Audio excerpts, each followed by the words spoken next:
एक पृथ्वी पर सबसे अधिक मात्रा में क्या पाया जाता है? आपके ऑप्शन है ए जल, बी नाइट्रोजन, सी ऑक्सीजन या डी पेड़। आपका जवाब है सी ऑक्सीजन।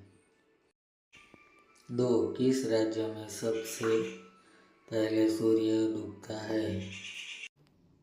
आपके ऑप्शन है ए दिल्ली में, बी उड़ीसा में, सी अरुणाचल प्रदेश में या डी केरल में। जवाब है सी अरुणाचल प्रदेश। 3. भारत का सबसे पुराना खेल कौन सा है?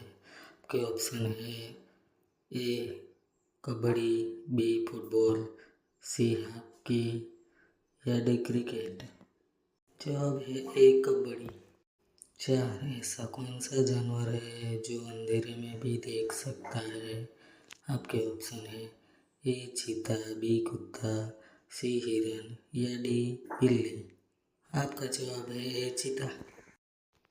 5. पृथ्वी पर दिखाई देने वाला सबसे चमकीला ग्रह कौन सा है?